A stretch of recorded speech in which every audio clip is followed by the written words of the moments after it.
Ma'am, सबसे पहले तो बसपा ने आप पे विश्वास जताया, इसलिए आपका बहुत बहुत हम लोग बधाई देते हैं। किस तरह से तैयारियां चल रही हैं और क्या मुद्दे होंगे आपके, जो बसपा में आप आजमगढ़ की प्रत्याशी हैं बतौर, तो किस तरह से क्या मुद्दे होंगे आपके? सबसे पहले तो मैं बहन जी का बहुत बहुत धन्यवाद और आभार व्यक्त करती हूँ कि उन्होंने आजमगढ़ की एक ऐसी महिला को चुना है जो यहाँ की निवासिनी है और सोशल एक्टिविस्ट रही है। तो मैं आजमगढ़ के लोगों की तरफ से, अपने लोगों की तरफ से बहन जी का बहुत बहुत आभार और धन्यवाद व्यक्त करते हुए मैं आपको बता दूं कि हम अपने आप में ही एक बड़ा मुद्दा है चुनाव लड़ने के लिए। एक मुस्लिम महिला प्रत्याशी है जो यहाँ की सदर की लोकल निवासिनी है, तो ये अपने आप में ही एक बड़ा मुद्दा है। जहाँ तक एक तरफ विपक्ष अपक्ष है, तो ऐसे में आप अपने को किस तरह से, किन मुद्दों पर लोगों के सामने जा रही हैं? लोगों के अलग अलग मुद्दे हैं, एक तरफ बेरोजगारी है, एक तरफ स्वरोजगार की बात हो रही है, आपके क्या मुद्दे हैं? युवाओं में किस तरह का प्रभाव है?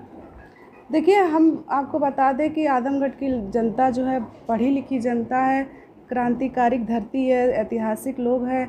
तो ये जो बहन जी ने जो फ़ैसला लिया है, ये अपने आप में एक बड़ा ऐतिहासिक फ़ैसला है और ये हमारे लिए, हमारे लोगों के लिए एक गोल्डन अपॉर्चुनिटी है। आज 48 ईयर्स आफ्टर 48 ईयर्स बाद एक मुस्लिम महिला प्रत्याशी आजमगढ़ की इतनी हॉट सीट पे उतारी गई है, तो ये अपने आप में ही एक बड़ा ऐतिहासिक फ़ैसला है और आजमगढ़ की जनता बहुत समझदार है। वो इस फ़ैसले को, इस विश्वास पे खरी उतरेगी। लोगों से किस तरह की अपील की जा रही है? आप जब अपने वोटरों के पास जा रही हैं और लोगों के पास जा रही हैं, तो उनका क्या रुझान मिल रहा है? किस तरह से आपका सहयोग कर रहे हैं? हम तो पहले से भी सोशल एक्टिविस्ट रहे हैं। हर तरह से लोगों के अंदर जागरूकता पैदा करना। आप हमारा पिछला रिकॉर्ड देखेंगे तो किस तरह से कोरोना काल में मैंने बाहर निकल कर काम किया, जब लोग घरों के अंदर हुआ करते थे। मेरी जो भी सामर्थ्य थी, चाहे वो आर्थिक स्थिति से हो, चाहे फिजिकल, जो भी था मेरे पास, मैंने उसको समाज के लिए लगाया और समाज की सेवा करना ही मेरा परम कर्तव्य है और ये बात जनता समझ रही है। उन्होंने मुझे काम करते हुए, मैं बाहर निकल कर एक महिला, जहाँ तक लोग मुस्लिम महिलाओं की बात करते हैं, तो मैं एक मुस्लिम महिला होते हुए भी बाहर निकल कर काम की हूँ। तो इसका मुझे जो पहले भी प्यार दुलार मिलता था लोगों का, और आज तो इतना अपार मिल रहा है कि मैं उसको समेट नहीं पा रही हूँ। मैं आजमगढ़ की जनता का बहुत बहुत शुक्रगुजार हूँ कि उन्होंने अपनी इस बेटी को जो दुलार दिया है। बहुत दिन तो हुआ नहीं, पहली मेरी तो ऐसी कोई तैयारी नहीं थी कि मैं चुनाव लड़ूँ।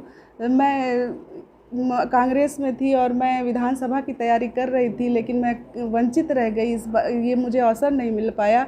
लेकिन जो ये बहन जी ने ऐतिहासिक फ़ैसला देकर जो मुझे ये अवसर प्रदान किया है, पहले बात मैं बता दूं कि मैं एक बुनकर समाज की बेटी हूं और आज़ादी के बाद ये पहला मौका है, ये पहला अवसर है कि जो बुनकर की बेटी इतना बड़ा पार्लियामेंट्री चुनाव लड़ रही है। तो ये अपने आप में बहुत ऐतिहासिक चीज़ है और जनता इस बात को स्वीकार करते हुए अपनी इस बेटी को, अपनी आवाज़ को बुलंद करने के लिए पार्लियामेंट में भेजने का काम करेगी। धन्यवाद। जिस तरह से दो बड़े चेहरे हैं, एक तरफ सांसद निरहुआ हैं, दूसरी तरफ पूर्व सांसद धर्मेंद्र यादव जी हैं, तो क्या लगता है दोनों बड़े चेहरों के बीच ये लोकल को जनता कितना पसंद करेंगे?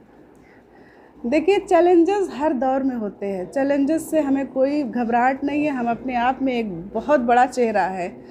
हमें इसमें हमारी आधी आबादी आधा हक, ये हमारे लिए बहुत बड़ा मुद्दा है। और अगर हम पार्लियामेंट में जाएंगे तो हमारी जैसी साधारण बहन बेटियां जो आज के दौर हर फील्ड में काम तो कर रही हैं, डॉक्टर है, इंजीनियर है, हर फील्ड में महिलाएं उतर चुकी हैं, ऐसी बात नहीं है। लेकिन हमारे समाज की महिला अगर पार्लियामेंट के अंदर जा रही है तो ये इतना बड़ा मुद्दा है कि हमारी आधी आबादी आधा हक की आवाज़ बुलंद हो जाएगी और हमारे लिए कोई इससे बढ़कर हम सबसे मजबूत प्रत्याशी हैं। अच्छा, जिस तरह से आप चुनाव प्रचार में जा रहे हैं, अभी आपने आधी आबादी आधी महिलाओं की बात की, तो महिलाओं से मिल रहे हैं तो किस तरह से उनका रुझान आ रहा है और किस तरह से आप बात करें तो क्या लग रहा है? देखिए, महिला से मिलने मैं तो सीधे अंदर चली जाती हूँ महिलाओं से मिलने के लिए। ये इसका बड़ा बेनिफिट है। कहीं भी घुस जाती हूँ, किसी के भी घर में घुस जाती हूँ, तो सारी बहन बेटियाँ अपने मुझे गले से लगाती हैं और मुझे आशीर्वाद देती हैं कि वाकई में कि आप मेहनत कर रही है। अगर बाहर एक महिला निकल कर हमारे लिए लड़ाई लड़ रही है तो वो हमें आशीर्वाद पूरी तरह से अपना प्यार दुलार दे रही हैं।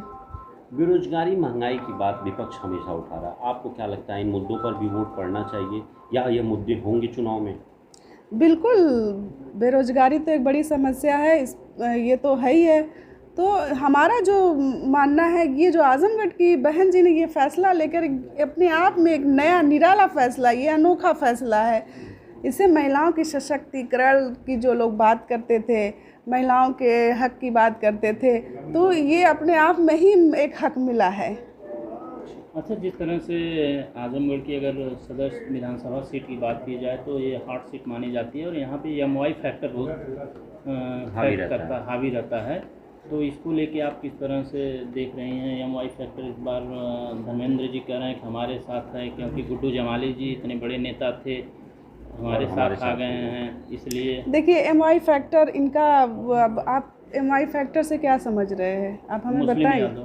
मुस्लिम यादव, लेकिन उन्होंने अभी एमवाई फैक्टर का मतलब बदल दिया है, ठीक है। तो एमवाई फैक्टर, अब आप जानते हैं कि बसपा का एक सॉलिड वोट है, इसमें कोई दो छुपी बात नहीं है। और जिस समाज से मैं आती हूँ वो समाज का भी एक बहुत बड़ा फैक्टर है, वोट बैलेंस है।